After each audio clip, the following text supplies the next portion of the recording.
Soch soqolni qora qilib bo'yashqa bo'lamdi? Savol. Assalomu alaykum.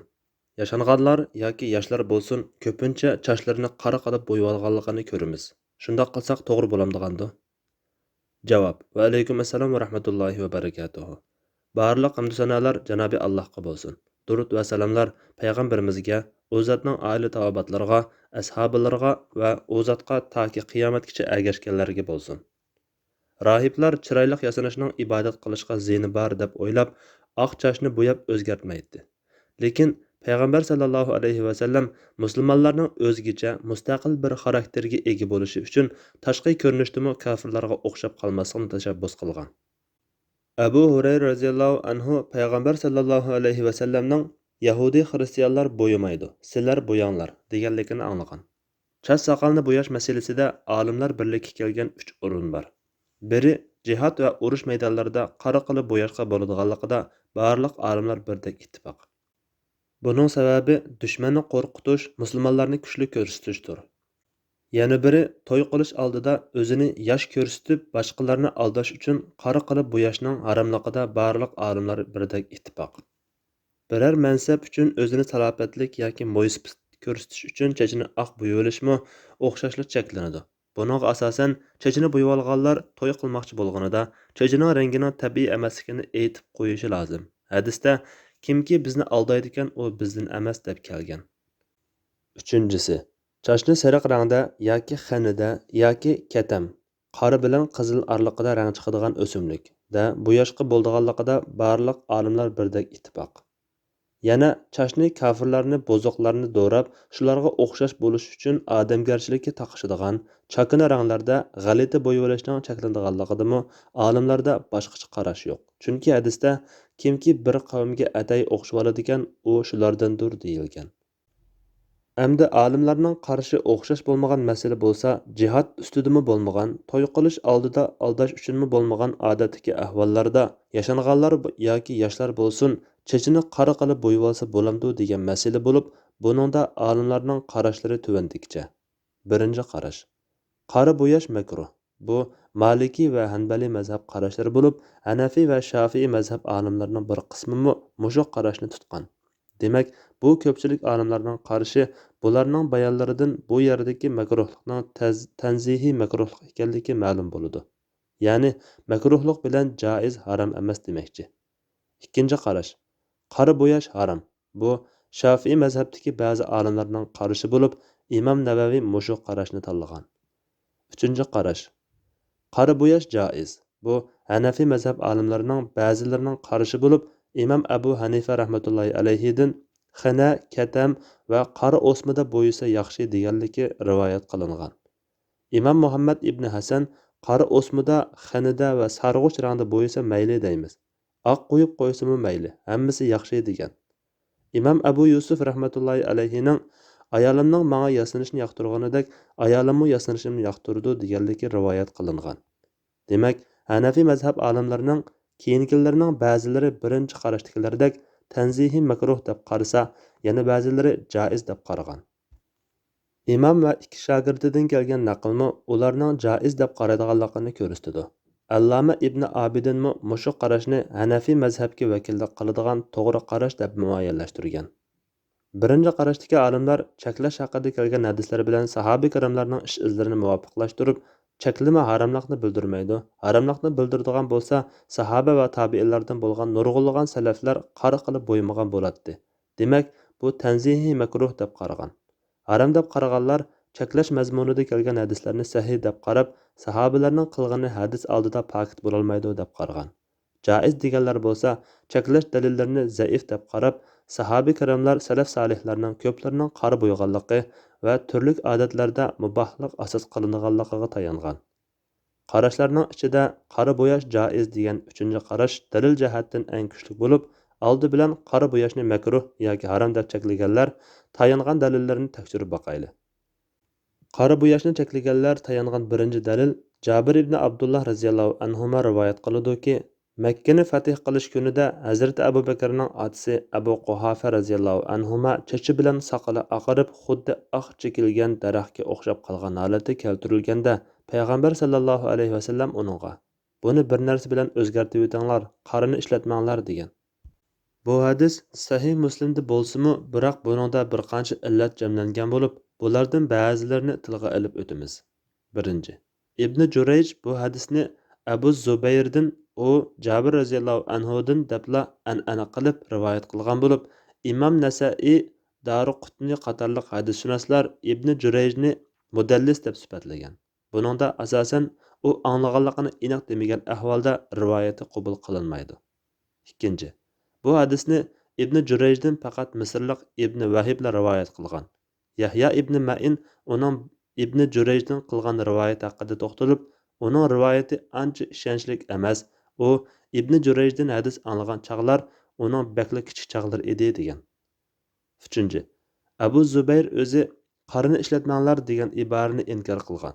Buning bilan Ibn Jurayjning bu hadisni Abu Zubayrdan deb tadlis qilganligi, amaliyotda bu hadisni uningdan anglamaganligi, anglagan bo'lsa-mu bu ortiq ibora bilan anglamaganligi, balki ortiq iborani uningga chaplab rivoyat qilganligi o'ttirg'a chiqadi. Bu sababdan Imom Muslim uning rivoyatini asli hadislar qatorida emas, yondashtirib akelgan mutabiat qatorida akeltirgan. Imom Ahmad rivoyat qilgan Zuhayrning rivoyatida Abu Zubayr ashu ortiq iborani inkor qilgan. Zuhayr deydi: "Men Abu Zubayrdan qarini ishlatmanglar" degan iborani Jabir roziyallohu anhu deganmi deb so'rasam, u yo'q deb javob berdi. To'rtinchi, bu hadisning Sahih Muslimda kelgan ortiq iborasiz rivoyatidami illat bor. Chunki Abu Zubayr mudallis, uning angladim deb aniq demagan muannan rivoyati illatlidir. Buningdan hadisshunoslarning ustozi, hadis illatlarini tepishda kamolatga yetgan peshvo Imom Buxoriyning bu rivoyatni sahihiga nima uchun kirgizmaganligining sababini ko'rib olamiz. Imom Nasai Abu Zubayrni mudallis deb qaragan. U mundoq deydi: Abu Zubayr ko'p hadis yodlaganlarning biri. Shu'ba uningga yaxshi baho bermaydi. U Jabirdan angladim deb anglaganligini ifodalab hadis rivoyat qilsa, ondan rivoyati sahih bo'ladi. U yana tadlis qiladi. Imom Zahabiymi bu vaqtda mundoq degan: Sahih Muslimda bir necha hadis bor bo'lib, bu hadislarda Abu Zubayr Jabir roziyallohu anhudan anglaganligini aniq demagan. Bu rivoyatlar Lays ibn Said Abu Zubayrdan so'rab, aniq anglamaganmiding deb ta'kidlagan hadislar qatorida bo'lmaganligi uchun u hadislarga qarata ko'ngilda ozroq shak bor. Bularning ichida tuvandagi hadislar bor. Imom Ibn Hazm Abu Zubayrning Lays uningdan qilgan rivoyatidan boshqa rivoyatlarda anglaganligini ifodalamasa, sahih bo'lmaydiganligini izohlaydigan bu voqelikni bayon qiladi. Lays ibn Said deydi: Abu Zubayr menga bergan ikki hadis daftarini ko'rib Abu Zubayrdan. Bularning hammasini Jabir roziyallohu anhudan anglaganmiding deb so'ragan edim u. Ba'zilarini uningdan bevosita anglagan, ba'zilarini boshqalar menga so'zlab bergan dedi. Uningdan bevosita anglagan hadislarga belgi qo'yib bergan desam, u menga men uningdan rivoyat qilgan hadislarga belgi qo'yib berdi. Demak, Abu Zubayr buni men Jabir roziyallohu anhudan anglamagan yoki u menga so'zlab bermagan degan har qanday hadis uni Lays ibn Said Abu Zubayr orqali Jabir roziyallohu anhudan rivoyat qilmaganlar bo'ldi ekan. Bu hadis Abu Zubayrning o'zining iqrori bilan Jabir roziyallohu anhudan anglamagan hadis bo'ladi. Biz u hadisni kimdan olganligini bilolmaymiz. Bu sababdan uni dalil qilib agilishga bo'lmaydi. Albani rahmatullohi alayh mundaq deydi: Yig'ib aytsak, Abu Zubayr Jabir roziyallohu anhudan yoki boshqalardan falonidan yoki pokonidan deb rivoyat qilgan har qanday hadis Abu Zubayrdan Lays ibn Said rivoyat qilmaganlar bo'lsa, Abu Zubayrning qulqi bilan anglaganligi isbotlanmaguncha yoki anglaganligini kuchlantiradigan boshqa biror rivoyat kelmaguncha u hadisni dalil qilishdan to'xtab turish lozim. Mana bu haqiqatni haqsuyar har bir kishi bilishi kerak. Chunki ko'pchilik bu tarafiga diqqat qilmaydi. Men shulardan biri edim. Keyin Alloh o'z fazli marhamati bilan uni menga bildirdi. Allohga shukr hamdlar bo'lsin. Shunga buni eskartib qo'yishim menga vojib bo'lib ketdi va men mana eskartib qo'ygan bo'ldim. Alloh muvaffaq qilg'uchidir. Uningdan boshqa parvardigor yo'qdir. Imom Muslimmo sahihida bir necha o'rinda hadisning oxirida Abu Zubayrning u hadisni men anglagan deb aniq eskartishini aklab qo'ydi. Bo'libmi Ibn Jurayj Abu Zubayrdan qilgan rivoyatlarda u ikkisining angladim yoki men so'zlab berdi degandek so'zlarni aklab qo'ydi. Bu İmam Müslim rahmetullahi alayhining İbn Jurayj bilan Abu Zubayr har ikkilisini mudallis deb qaraydiganligini ko'rsatdi. Demak, qora qilib bo'yashni cheklashda mazkur rivoyat dalil bo'lolmaydi. Bo'yash masalasida eng sahih hadis bo'lsa, Sahihayndagi Abu Hurayra radhiyallohu anhu rivoyat qilgan Yahudi xristianlar bo'yamaydi, sizlar bo'yanglar degan hadis bo'lib, bu hadis mutlaq kelgan. Qarining istisno qilinmagan. Bu hadisni Abu Hurayra radhiyallohu anhu dan rivoyat qiluvchilardan Imom Zuhriy qora qilib bo'yaydi. Sahabe kiramlardan bir qanchasi mushu hadisning umumiyligi bo'yicha ish tutib qari bo'ygan. Masalan, Said ibn Abi Waqqas, Uqba ibn Amir, Jarir ibn Abdullah, Amr ibn As, Hasan va Husayn radhiyallohu anhu qatorliqlar. Bu sababdan Imom Malik rahmatullohi alayh chashni qora qilib bo'yash haqida bu vaqtda ma'lum rang bekitgan biror hadis yoki ko'rsatma anglamadim. Qaridan boshqasini yoqtiraman. Hech qanday rangda bo'ymasimi, inshaalloh kengchilik bor. Kishilarga taraytish yo'q degan. Buningdan ko'rib olamizki, qarini mustasno qilish yoki qora qilib bo'yashdan to'sish Madina aholisida ma'lum bo'lmagan bir ish edi.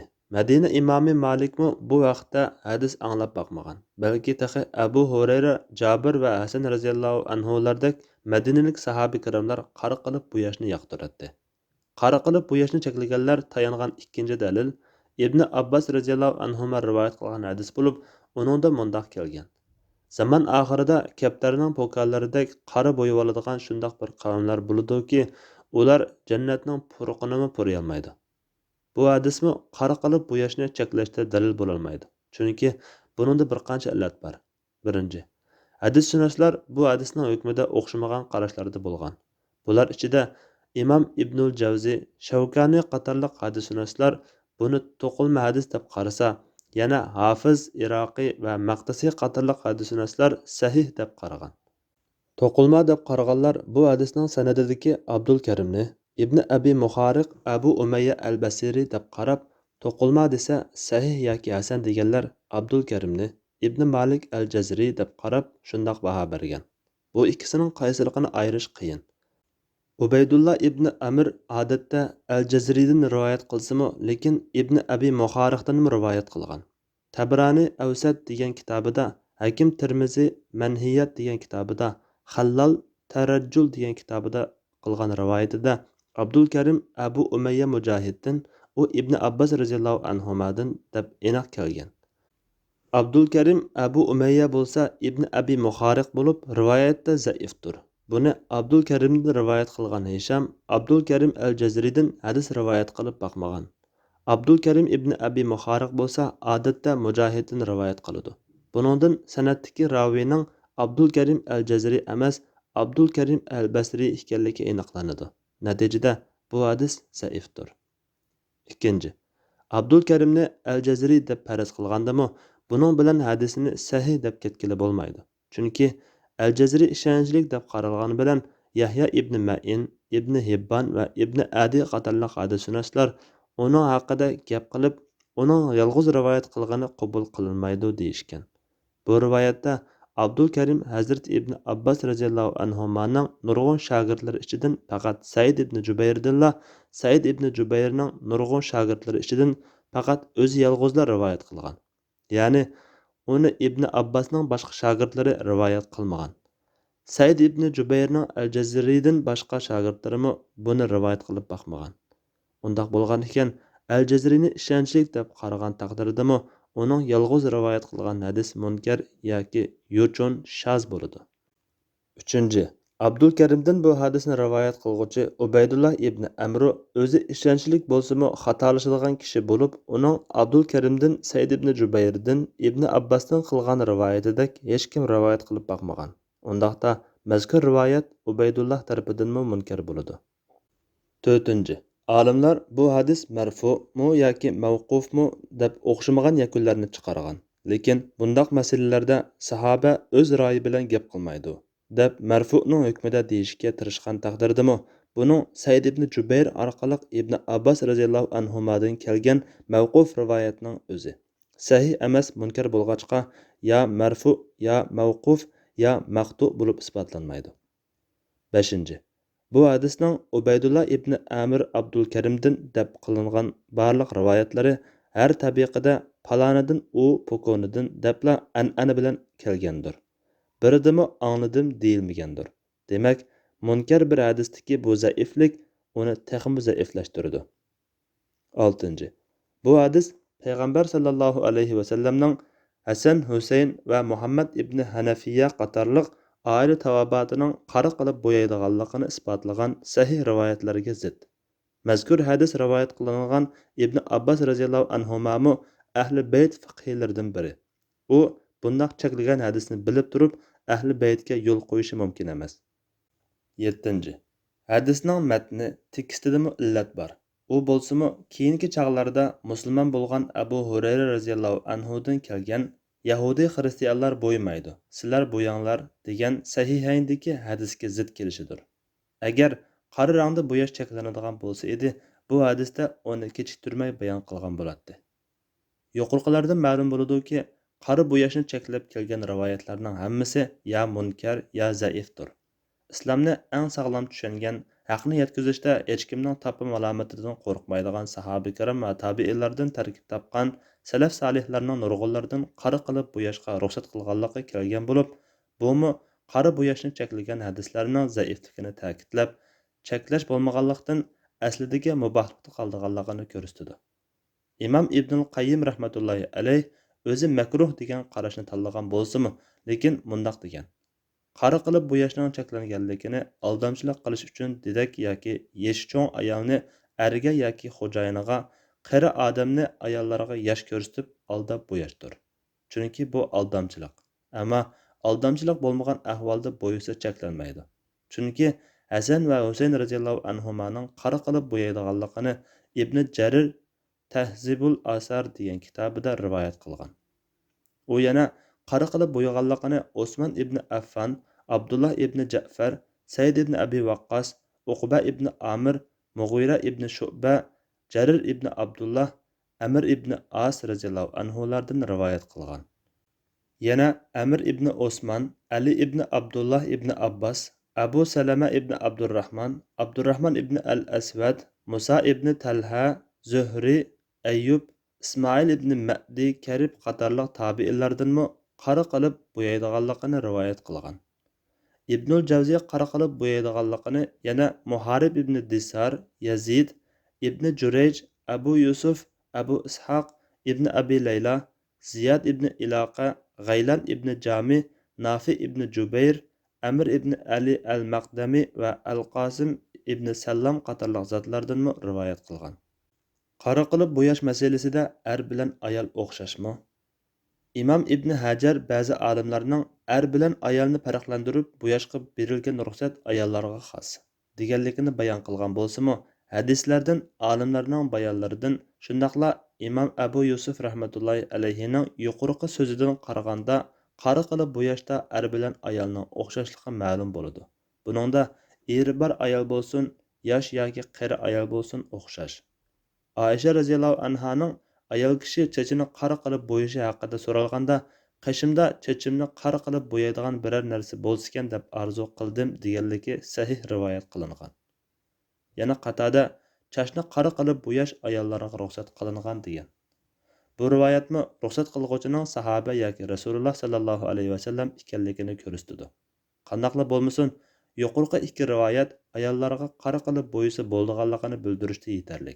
Chunki ayollarning qora qilib bo'yisi bo'lmaydiganligi haqida bu ikki rivoyatga qarshi biror rivoyat kelmagan. Erlar haqida qora qilib bo'yashni cheklagan rivoyatlarning sahih emasligi, bo'yisi bo'ladiganligi isbotlangan bo'lg'achqa, ayollar qora qilib bo'yisa albatta cheklanmasligi kerak. Balki taxi eri bor ayollarning eriga yasinish ehtiyoji boshqalardan ortiq bo'ladi. Lekin ayollar bo'yaganda o'ziga va qo'rsqodagi turalmaga ziyni bo'lmaydigan bo'yoqlarni ishiltishi, shundaqla hozir tutayotgan ayollar haza urug' tuqquniga 3 kun, eriga 4 oy 10 kun mazgilda bo'yisi bo'lmaydi. Oqarmagan chachni bo'yisi bo'lamdi degan masalaga kelsak, chach soqolni bo'yashning sababi ikki turlik bo'ladi. Biri yashanganlikdan bo'lsin yoki ma'lum kasallikdan bo'lsin, chach soqolga oq kirishi. Yana biri oq kirmagan bo'lsa-mu, chach soqolning tabiiy rangini o'zgartirish. Oq kirgan sababdan bo'lsin yoki oq kirmagan bo'lsa-mu, yasinish uchun bo'lsin, har ikki ahvolda bo'yash joiz. Chunki Rasululloh sallallohu alayhi vasallamning chaç saqollariga oq kirib ketmagan turuqliq sarg'uch rangda bo'yagan. Allah eng to'g'risini bilguchidir. Fatvoda doktor Abdul Aziz rahmatulloh. Fatvolar majmuasi 2 tom. 104 numurliq fatvo.